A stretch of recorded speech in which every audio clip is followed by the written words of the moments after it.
Bora resolver algumas questões sobre critérios para execução das estruturas de concreto NBR 14931 de 2023. Muitas questões virão, vamos resolver o que nós temos até hoje, já que a norma é recente, né? É bem nova, considerando a idade de outras normas que nós temos por aí. Primeiro diz o seguinte: a documentação que registra a última revisão do projeto executivo em que a representação gráfica constante no projeto da edificação está condizente com a obra acabada recebe a denominação de como construído.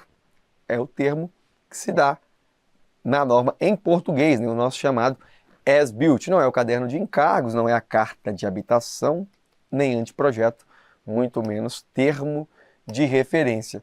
É o nosso as-built. Sobre o concreto usinado, é correto afirmar que, ao adquirir concreto usinado, deve-se considerar que o tempo máximo aceitável no transporte do concreto no caminhão betoneira é de 150 minutos. 150 minutos é o nosso tempo total. 120 minutos é o tempo máximo de transporte. Tá ok? Lembre-se disso. Então aqui 120. Com a aquisição de concreto de usina, é totalmente dispensável a utilização de uma betoneira na obra para trabalhos miúdos de concretagem de pisos, pequenas obras ou para bater a massa usada nos revestimentos e assentamentos de alvenaria. Claro que não. Eu compro o concreto, mas para o dia a dia ali, para as pequenas coisas, eu uso a betoneira. Nada disso. Abatimento refere-se a um dado que determina a plasticidade do concreto, ou seja, sua capacidade de ser moldado, implicando preço menor. Além de definir que, quanto mais complexa for a forma, menor deverá ser o abatimento ou slump. Ao contrário, quanto mais reentrâncias, complexidade a forma tiver, eu preciso ter mais, digamos, trabalhabilidade, mas não é o termo correto, porque eu tenho que ter a trabalhabilidade adequada. E o que significa trabalhabilidade adequada num monte de reentrâncias? Preciso de um pouco mais de uma pasta um pouco mais fluida, preciso de mais abatimento, maior slump, para que eu consiga atingir ali aquelas reentrâncias. Quando eu falo plasticidade, eu preciso de mais plasticidade, abatimento consequentemente. D. A tubulação de bombeamento deve ter diâmetro interno maior que o quádruplo do diâmetro máximo do agregado graúdo, ser lubrificada com nata de cimento antes de sua utilização e ter curvas reforçadas com escoras de travamento para suporte do golpe de ariete. Está muito condizente. 4 vezes o diâmetro máximo do agregado, pelo menos, lubrificada com a nata e ter as curvas ali reforçadas. É claro que o concreto, quando bombeado, dá-se ali um golpe muito forte nas estruturas. Vamos ver a última. O fato de se receber um ótimo concreto na porta do canteiro é garantia que se resulte um ótimo concreto quando posto em formas, independente de outros fatores externos. Não, né? Óbvio que não. Não adianta nada eu chegar um concreto muito bom e de transporte interno da obra, faça ali com um carrinho de mão ou com uma lata, onde o cara anda num terreno esburacado, promove segregação e ascensão de água, divisão, claro, dos agregados da própria massa. Segregação pode acontecer independente se o concreto foi muito bem dosado na central, se não tiver cuidado internamente. Maravilha. Uma das funções importantes que um fiscal de obra civil, é verificar se o andamento e os procedimentos estão sendo empregados conforme estabelecido por norma. A NBR 14931 estabelece procedimentos para a execução de estruturas de concreto, considerando informações apresentadas e cenário alternativa correta. O diâmetro de dobramento das barras, inclusive ganchos, deve ser feito com valor igual ao diâmetro da barra a ser dobrada. Não, a gente tem os pinos de dobramento, que a norma traz inclusive a relação do diâmetro da barra com o diâmetro do pino que vai promover o dobramento dessa barra. Durante o adensamento com vibradores de imersão, deve-se permitir que o vibrador entre em contato com a parede da forma para acelerar o processo. Não, o vibrador é de imersão, não é vibrador de forma.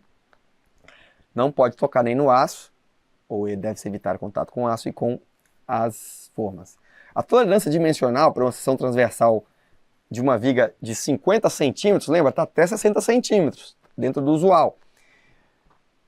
De altura é de 0,1 centímetro ou 1 milímetro para mais ou para menos da altura definida em projeto. Na verdade, aqui a gente tem, salvo engano, 5 milímetros para mais ou para menos. Seria 0,5 centímetros para peças de até 60, salvo engano. A gente vai ver logo na sequência. A temperatura da massa de concreto no momento do lançamento não deve ser inferior a 1 grau Celsius. Na verdade, ela não deve ser inferior a 5 graus Celsius. A massa do concreto. Só sobrou a E. As juntas de concretagem devem estar localizadas onde forem menores os esforços de cisalhamento. Era uma determinação da 14931, embora tenha saído, continua válido. Por quê? Na junta de concretagem, nós temos um problema que posso ter ali, né, uma má aderência. E uma má aderência, ela é prejudicial se eu tiver cisalhamento, né, ou tração, digamos assim. Se eu tiver compressão, uma má aderência entre concreto velho e novo seria resolvida pelo fato das peças estarem comprimidas. Então, era usual de mencionar, e ainda é racional dispensar dessa forma, que as juntas de concretagem, se forem feitas, imprevistas ali, em regra elas têm que ser previstas, mas se for obrigatório fazer, se eu precisar fazer, que seja de preferência um local com menor esforço. Cisalhamento. Uma viga biapoiada, por exemplo, veja, é contraintuitivo, porque no meio do vão nós temos o máximo de quê? O máximo de momento fletor. Só que o máximo de momento fletor tem máximo de tração, que é resistido pelo aço, e ele vai estar ali, e o máximo de compressão, que é resistido pelo concreto. Então, esse concreto, por mais que não tenha uma adesão boa ali entre as camadas antiga e nova, se ele tiver comprimido, a borda comprimida, não vai ter tanto problema. Agora, o cisalhamento é que vai tentar cisalhar minha peça e aí pode trazer problemas. Quanto às peças do diâmetro dos pinos de dobramento, tá aqui, ó, a gente vê uma relação entre o diâmetro da barra, tipo de aço e o seu respectivo pino. Peças de dimensão menor que 60, como a gente disse, 50, 5 milímetros da nossa tolerância. Temperatura do concreto tem que estar acima de 5 graus Celsius e não 0, como havíamos visto. Então, basicamente, só sobra para a gente gabarito letra E. Em regiões de clima muito quente, deve tomar alguns cuidados especiais na execução da concretagem, principalmente quando a umidade relativa do ar for baixa. De acordo com a norma, a execução dos fluidos de concreto, salvo disposições em contrário estabelecidas no projeto ou definidas pelo responsável técnico pela obra, a concretagem deve ser suspensa quando a temperatura estiver superior a 40 graus. Acima de 40 graus, nós vimos que devo suspender a concretagem. Com relação ao plano de concretagem, de acordo com a NBR 14931, podemos dizer que quando a concretagem for efetuada em temperatura ambiente muito quente, acima de 35 graus Celsius, e em especial quando a umidade relativa do ar for baixa, menos de 50% de umidade relativa, e a velocidade do vento alta, acima de 30 metros por segundo, devem ser adotadas as medidas necessárias para evitar a perda de consistência e reduzir a temperatura da massa do concreto. Maravilha! Tudo que a norma diz para a gente se cuidar, né? Já que nestes casos a taxa de evaporação da água de amassamento ultrapassaria quase sempre 1 kg por metro quadrado por hora. A temperatura da massa do concreto no momento do lançamento não deve ser inferior a 10, na verdade não deve ser inferior a 5 graus Celsius. A concretagem deve ser suspensa se em condições ambientais forem adversas, como temperatura do ambiente superior a 40, então aqui, para a gente ficar aqui, 5 graus Celsius, aqui 40, ou velocidade do vento acima de 60 metros por segundo.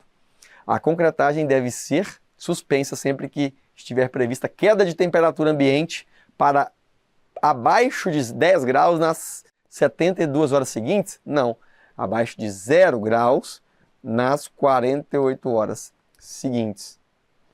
Se a concretagem for realizada durante a noite, o sistema de iluminação pode ser dispensado, caso os profissionais sejam conhecedores do ambiente de trabalho, acompanhando diariamente a execução e o controle do serviço.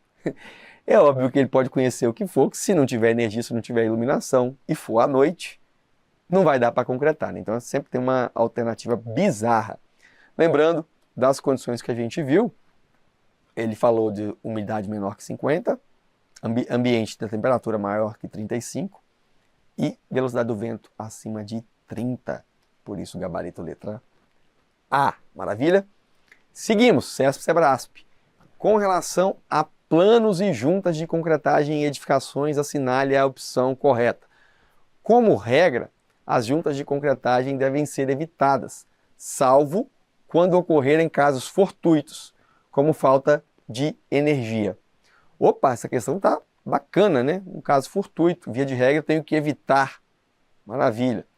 Deve-se, preferencialmente, parar a concretagem em peças submetidas a esforços de flexão, como vigas e lajes. Na verdade, preferencialmente, nem deveria concretar essas peças como um todo, né? Se for o caso, nos pontos de menor cisalhamento. Então, isso daqui, preferencialmente para a concretagem, não. O ideal é concretar a peça como um todo. Os planos de concretagem são definidos durante a etapa de execução da obra. Durante a execução da obra, só se for BO, porque o ideal é planejamento. Então, não são definidos durante a execução. Deveriam ter sido definidos pelo projetista. Devem ser utilizadas armaduras de costura, quando não se puder assegurar a aderência e a rugosidade entre o concreto novo e o existente. Maravilha! Correto. Mas a letra A também estava correta. Vamos ver. A nata de cimento que forma na superfície da junta de concretagem deve ser mantida, a fim de assegurar a perfeita ligação entre concretos de idades diferentes. A nata tem que ser removida. A gente fala ali do corte verde, inclusive, como uma forma. Por que que a primeira está errada? Porque, como regra, as juntas de concretagem devem ser evitadas, salvo quando ocorrerem casos fortuitos como falta de energia. São vários casos fortuitos que são possíveis. Problema na bomba, forma que não aguentou, abriu, a concreteira que não conseguiu entregar dentro do prazo ou teve problema. Só que, em regra, as juntas de concretagem elas não devem ser evitadas. Elas até seriam uma opção boa, mas elas existem em quase todas as construções, então elas têm que ser planejadas, elas devem ser sempre que possível planejadas. E aí a letra D é uma melhor alternativa de resposta, por isso nela que se deposita o gabarito, nela que eu recomendo marcar. Embora essa primeira, se eu faço uma casinha de um pavimento só, poderia concretar todo o meu pilar com viga e com laje de uma vez só. Ou nem teria laje, concretaria ali só vigas e pilares. Mas, via de regra, tem que ser planejado. E não evitado. Vai ter junta de concretagem quase sempre. Vamos resolver aqui as últimas questões em relação a esse assunto. No adensamento do concreto na obra, a vibração aplicada diretamente à armadura aumenta a eficiência do processo e o grau de adensamento do concreto. Claro que não, cria vazios que prejudicam a aderência concreto-aço. Errado. Na fase de adensamento do concreto, o excesso de vibração tende a segregar componentes da mistura, tornando-a heterogênea, claro, massa específica diferentes. Quando muito vibrado, pesos, o mais pesado vai para o fundo, tem ascensão, então eu tenho segregação, certo? E exudação também, obviamente, que não deixa de ser a exudação, é a segregação da água, né, digamos assim. Quando forem utilizados vibradores de imersão para o adensamento do concreto na estrutura, a espessura da camada deve ser aproximadamente igual a 3/4 do comprimento da agulha. Ao vibrar a camada de concreto, o vibrador deve penetrar cerca de 10 centímetros na camada inferior, ou na camada anterior, né? Inferior, tanto faz. Corretíssimo. Gabarito errado, certo e certo. Assim a gente finaliza esse bloco de resolução de questões.